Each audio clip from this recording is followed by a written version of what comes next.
गणित में आप सभी का स्वागत है। आज हम अध्याय 3 घातांक एक्सपोनेंट का अध्ययन करेंगे। आज हम कोई दो या दो से अधिक संख्या में कौन सी बड़ी है कौन सी छोटी है इसका हम अध्ययन करेंगे। आइए कुछ उदाहरण की सहायता से हम समझने का प्रयास करते हैं। तो पहला प्रश्न के अंतर्गत देखते हैं इनमें से कौन सी संख्या बड़ी है। तो आइए यहाँ पर लिख लेते हैं घनमूल 125 व वर्गमूल 36। देखिए यहाँ पर घातांक 3 है। ये एक पूरा करणी है।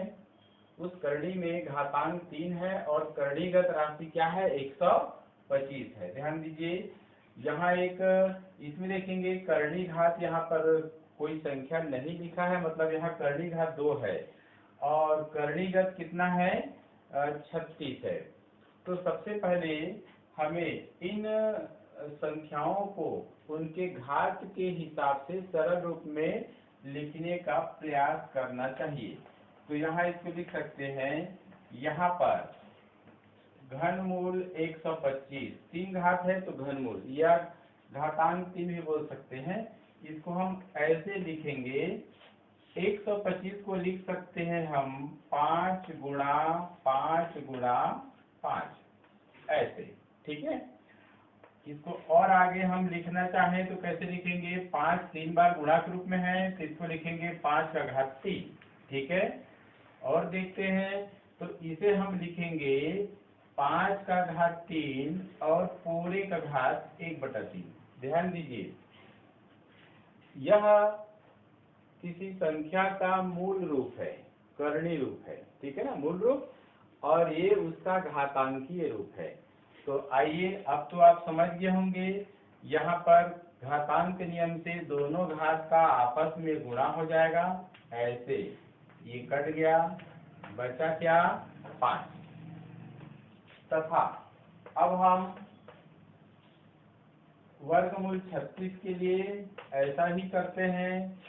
तो 36 को क्या लिखेंगे 2 गुणा 2 गुणा, देखिए, और ये 3 गुणा 3, 2 दूनी 4, 4 तिया 12, 12 तिया 36, ठीक है।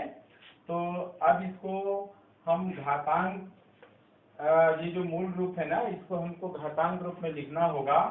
तो इसके लिए आप तरीका अपना लीजिए, 2 का घात 2 यहाँ लिख देंगे और यहाँ पर 3 को 3 का घात 2 ऐसे।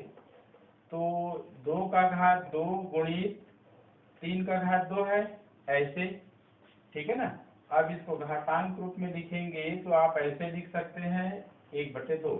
यहाँ पर घातांक में कोई संख्या नहीं लिखा है तो घातांक 2 समझना है। तो इसको हम घातांकी रूप में लिख चुके। अब आइए घातांक नियम लगाइए इसमें। तो 2 गुणित 3 दोनों का घात 2 है तो इसको हम ऐसे लिख सकते हैं 2 गुणित 3 पूरे का घात 2 लिख सकते हैं, घातांक नियम से याद करिए। और यहाँ पर पहले से ही घात क्या है 1/2 है, ऐसे हो जाएगा गुणा, दोनों घात कट गया जी, तो 2 तिया क्या हो गया 6। ध्यान दीजिए घनमूल 125 का मान आता है 5 और वर्गमूल 36 का मान आता है 6। अब आप देखिए दोनों में से कौन सी संख्या बड़ी है, दोनों में से कौन सी संख्या बड़ी है। तो यहाँ लिख देंगे चूंकि 6 बड़ी है 5 से, ठीक है, 6 बड़ी है 5 से और 6 किसके लिए आया है वर्गमूल 36।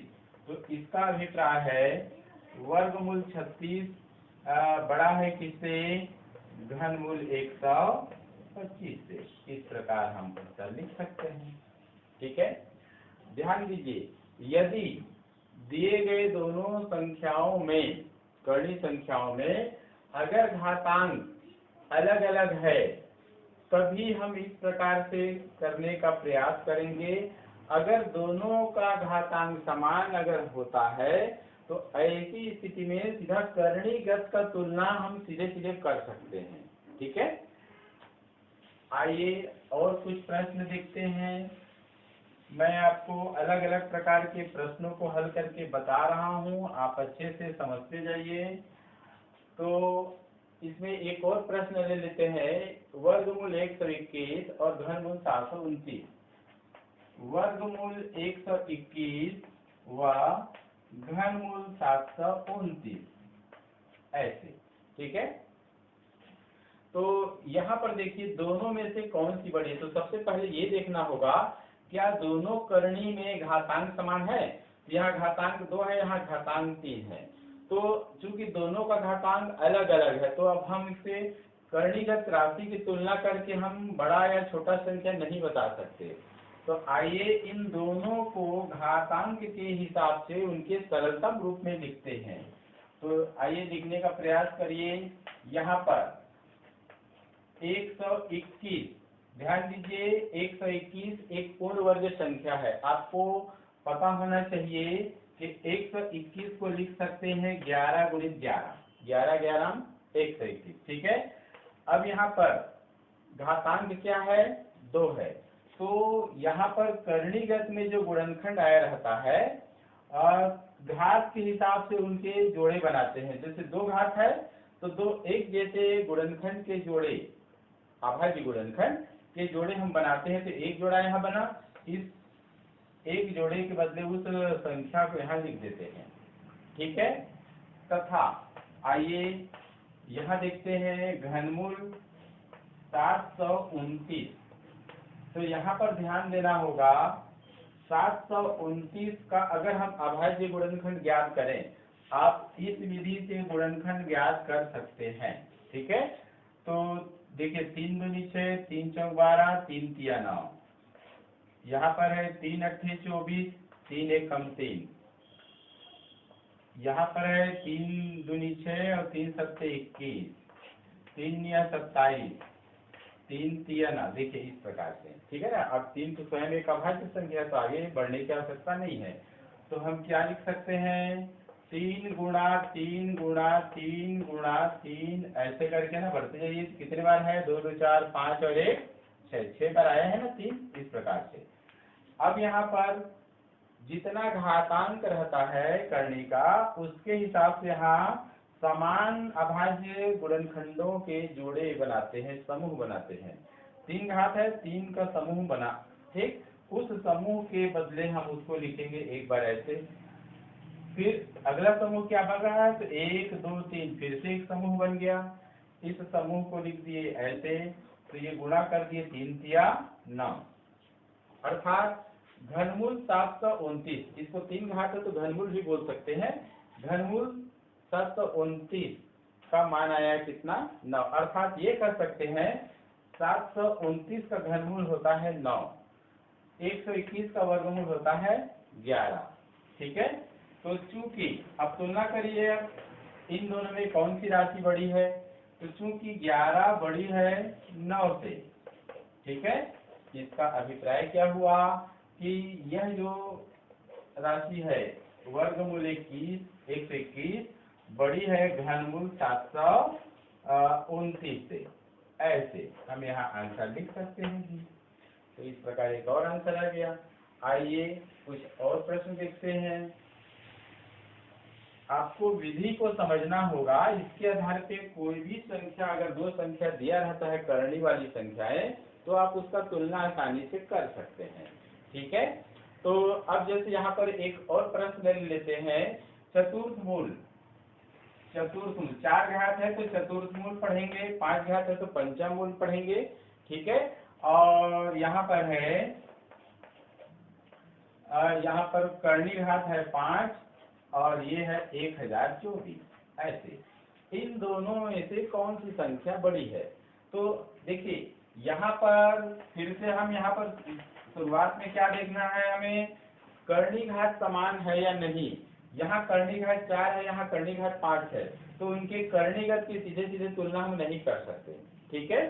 तो दोनों के करणीगत की तुलना नहीं कर सकते, तो इसके लिए जब ये है घातांक के हिसाब से इनका हमको सरलतम रूप निकालना होगा। तो देखिए चतुर्थ मूल 625 को क्या लिख सकते हैं, देखिए तो 625 का अभाज्य गुणनखंड ज्ञात करना होगा हमें। तो 5 से जाएगा, 5 से कम, 5 दूनी 10, 5 पंचे 25, 5 दूनी 10, 5 पंचे 25 और ये 5 पंचे 25। ठीक इसी प्रकार 1024 का भी अभाज्य गुणनखंड ज्ञात कर ही लेते हैं ऐसे। 2 पंचे 10, ठीक है ना। अब फिर यहाँ पर देखिए 2 एक कम 2 और 2 दूनी 4। फिर यहाँ देखिए 2 दूनी 4, 1 बचा 11 या 2 पंचे 10, ठीक है, और 2 छक्के 12। 2 एक कम 2, 2 दूनी 4, 2 अट्ठे 16, 2 छक्के 12, 2 चौक 8, 2 तिया 6, 2 दूनी 4, 2 एक कम 2 छक्के 12, यहाँ पर 2 अट्ठे 16, 2 चौक 8 और ये 2 दूनी 4 ऐसे। तो ये अभाज्य गुणनखंडों के रूप में हम इसको देख सकते हैं। तो इसको लिखिए, चलिए पहले 5 गुणा 5 गुणा 5 गुणा 5, 4 बार आया है, देखिए ऐसे। यहाँ पर घातांक क्या है 4, तो 4 घातांक है, इसलिए 4 एक समान अभाज्य गुणनखंडों का समूह बनाएंगे। और अगर समूह बन जाता है तो इनके बदले एक बार ऐसे लिख देंगे, कर्ण चिन्ह हट जाता है, ठीक है। तथा पंचम मूल 1024 के लिए हम देखते हैं, तो यहाँ पर देखिए कितने बार 2 आया है, 1 2 3 4 5 6 7 8 9 और 1 10। तो हम इसको 10 बार लिख देंगे। देखिए तो कितने बार हो गया, 1 2 3 4 5 6 7 8 9 और ये 10, 5 घात है। 5 संख्याओं का, भाज्य संख्याओं का समूह बनाएंगे। एक समूह बना, एक बार लिख लिया हमने। दूसरा समूह है ये, तो इसके लिए भी लिख लिया। अब कितना आया, 2 दूनी 4। अब देखिए 5 और 4 में कौन सी संख्या बड़ी है, तो हम यहाँ पर देखते हैं, क्योंकि 5 बड़ी है 4 से, ठीक है। तो इसका क्या अभिप्राय है, 5 किसके लिए आया है, चतुर्थ मूल 625 बड़ी है। ये किसके लिए आया है, पंचम मूल 1024 के लिए। और इस प्रकार हम उत्तर लिख सकते हैं, ठीक है जी।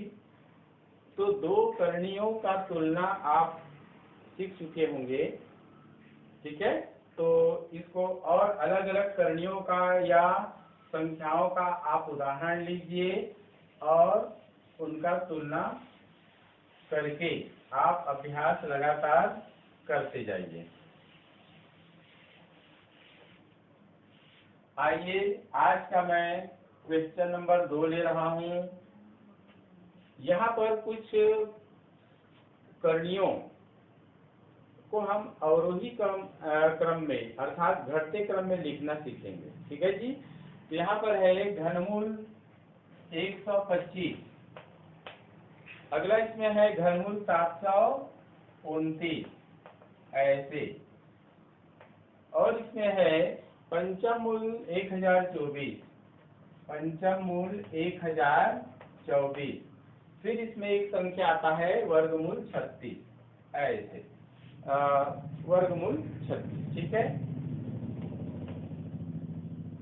को अवरोही क्रम में लिखिए, अवरोही क्रम, ध्यान दीजिए, अवरोही क्रम मतलब घटते क्रम, घटते क्रम में, ठीक है ना। अवरोही क्रम में लिखना है इनको, अर्थात इन चारों में से सबसे बड़ी संख्या कौन सी है उसको पहले लिखेंगे, उसके बाद क्रमशः छोटी संख्याओं को लिखते जाते हैं और सबसे छोटी संख्या सबसे अंत में होगी। यहाँ पर सबसे पहला काम आपको यह करना है, दिए गए करणियों में से देखना है घातांक समान है कि नहीं। तो इसका घातांक 3 है, इसका 3 है, लेकिन इसका घातांक 5 है और इसका क्या है 2 है। तो ऐसी स्थिति में इनके करणीगत की सीधे सीधे तुलना हम नहीं कर सकते। तो आइए पहले इन करणियों को उनके सरलतम रूप में लिखने का प्रयास करते हैं। तो यहाँ पर करणी यहाँ पर है 125 यानी घनमूल 125। तो घनमूल 125 को आप क्या लिख सकते हैं, थोड़ा देर पहले ही आपने देखा है इस प्रकार से, तीन घात है, तीन एक जैसे समान गुणनखंडों का समूह बनाएंगे। एक समूह बना और उसके लिए लिख दिया हमने 5, कर्ण चिन्ह हट जाता है। इसको देखिए, ये हो गया 729। तो यहाँ पर थोड़ा देर पहले इसे भी हमने बनाया था, तो यहाँ पर क्या कर सकते हैं जी, 9 का ये क्या है, ये पूर्ण घन है। तो हम इसको चाहें तो अगर याद हो गया है तो सीधा सीधा ऐसे लिख सकते हैं, ठीक है। और अगर याद नहीं है तो फिर इसका अभाज्य गुणनखंड पहले से है ना, पहले के जैसे फिर निकालिए। तीन घात है, तीन का समूह बन रहा है यहाँ पर, तो एक बार लिख देंगे ऐसे 9। अगला यहाँ पर है पंचम मूल 1024। तो पंचम मूल 1024 के लिए जैसा कि आप लोग देखे थे थोड़ा देर पहले ही कि 2 का 2 से गुणा कितने बार आया था, 10 बार आया था, ठीक है ना। तो हम इसको ऐसे कर लेते हैं, 2 का गुणा यहाँ पर 5 घात है, तो 2 का घात 5 लिख दिए और यहाँ 2 का घात 5। थोड़ा सा संक्षिप्त बनाने के लिए ऐसा कर रहे हैं। अगर आपको ये कठिन लगता है तो 2 गुणित 2 गुणित ऐसे करते जाइए, फिर समूह बनाइए। अब यहाँ पर देखिए, यहाँ पर 2 का घात 5 है और यहाँ पर घात कितना है, 5 है, तो 5 और घात और 5 घात कट गया। इसी प्रकार 2 का घात 5 है और यहाँ भी 5 घात, तो ये भी कट गया। तो आप सीधा 2 गुणित 2 अर्थात 4 लिख सकते हैं, या फिर आपको मैं लिख के बता रहा हूँ इसका ये मूल रूप है, इसका घातांकी रूप क्या होगा। तो जैसे इसका घातांकी रूप होगा, देखिए 2 का घात 5 गुणित 2 का घात 5 है और ये घात 5 है, इसको हम घातांक रूप में लिखेंगे तो घात 1/5 हो जाएगा। ऐसे आगे बढ़ते हैं, तो इसके लिए देखते हैं, इसका भी घात 5 है, इसका भी घात 5 है, तो इसको 2 गुणित 2 और पूरे का घात 5 कर लिया हमने ऐसे। और बाहर में पहले से घात तो 1/5 है ही, इसको हल करेंगे तो 5 घात कट जाएगा, तो 2 गुणित 2 बराबर क्या मिला हमें, 4। और अंत में संख्या आता है वर्गमूल 36। यहाँ लिखेंगे तथा वर्गमूल 36 बराबर, ठीक है। तो 36 है, 2 घात है, तो इसको हम सीधे सीधे 6 तक 36 ऐसे भी लिख सकते हैं संक्षिप्त बनाने के लिए। 2 घात है तो 2 एक जैसा गुणनखंड का समूह बना, तो मिला हमें क्या, 6। अब देखिए, इसका सरलतम रूप आया 5, इसका सरलतम रूप आया 9, इसका सरलतम रूप आया 4 और इसका सरलतम रूप आया 6। तो इन संख्याओं में हम तुलना करेंगे कि सबसे बड़ी कौन सी है, क्योंकि हमको अवरोही क्रम में लिखना है इन्हें। तो यहाँ लिख देंगे, अब संख्याओं को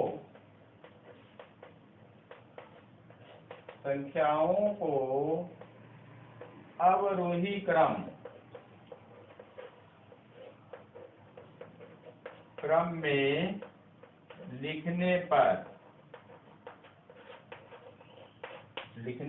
पर आइए सबसे बड़ी संख्या को पहले लिखते हैं, क्या है, 9।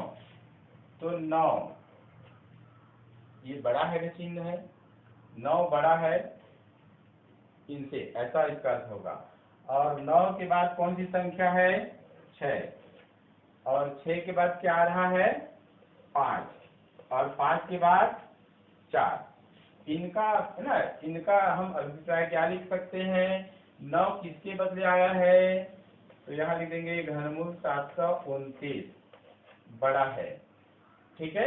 6 किसके लिए आया है, 6 आया है वर्गमूल 36 के लिए ऐसे, और 5 किसके लिए आया है, तो घनमूल 125 के लिए ऐसे, और अंत में 4 किसके लिए आया है, पंचम मूल 1024 के लिए। ध्यान दीजिए, जो संख्या चारों संख्या में से सबसे बड़ी लग रही थी 1024, वो सबसे छोटी है। क्यों, क्योंकि इसका घातांक 5 है, तो 5 घातांक के आधार पे इसको हम हल करेंगे तो मिलेगा क्या, 4, ठीक है ना। तो इस प्रकार से दी गई संख्याओं को हमने अवरोही क्रम में लिख दिया है और अब हम इसको उत्तर लिख सकते हैं ऐसे, ठीक है। आइए एक सवाल हम आरोही क्रम के लिए भी ले लेते हैं। आरोही क्रम अर्थात बढ़ते क्रम, छोटी संख्या से बड़ी संख्या के क्रम में लिखना। ठीक है, आइए सीखते हैं इसको भी। तो प्रश्न क्रमांक हो गया 3। ऐसे लिखते हैं, वर्गमूल 81, घनमूल 64।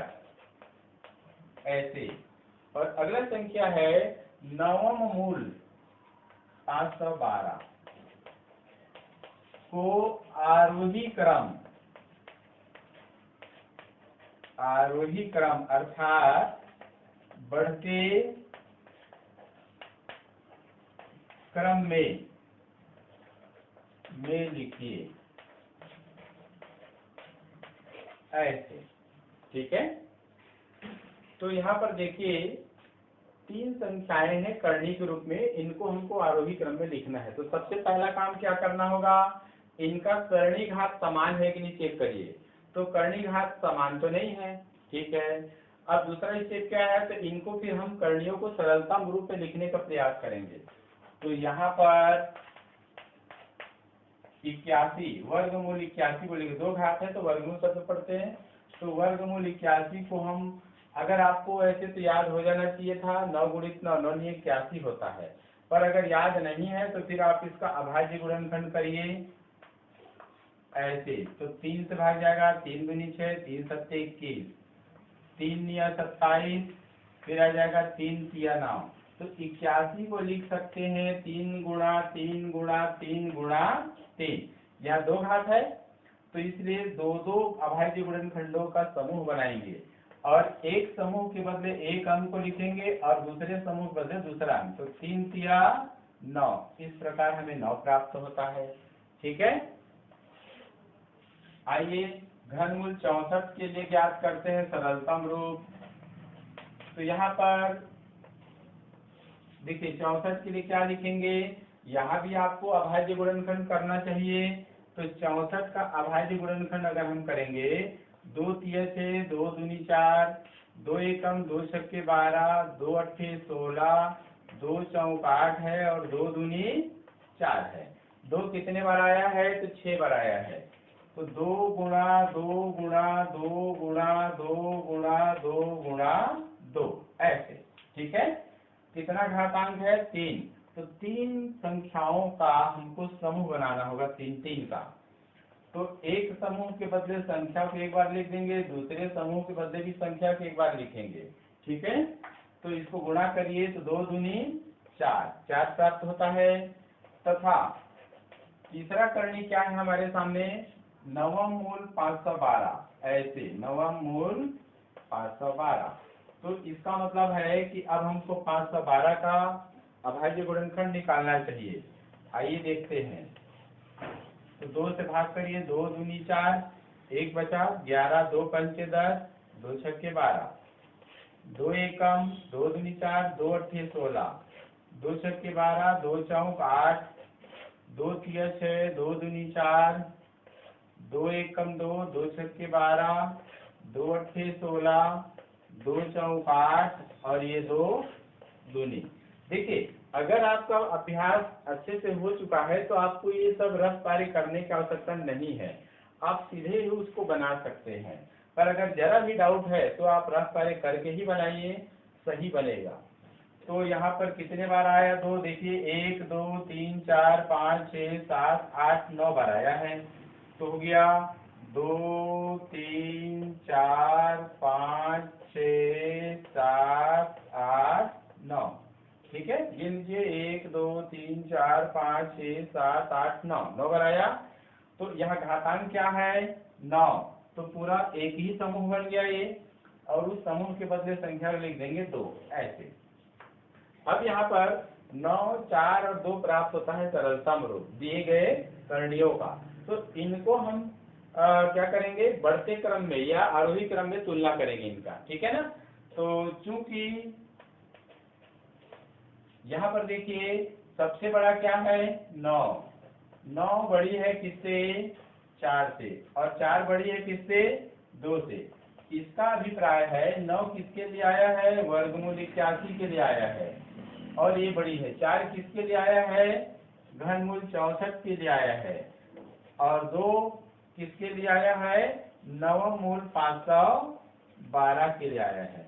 और यही यहाँ लिख देना, यही संख्याओं का यानी दी गई संख्याओं का ना, संख्याओं का बढ़ता क्रम है, आरोही क्रम बढ़ता क्रम है। आप यहाँ उत्तर लिख सकते हैं। ठीक है।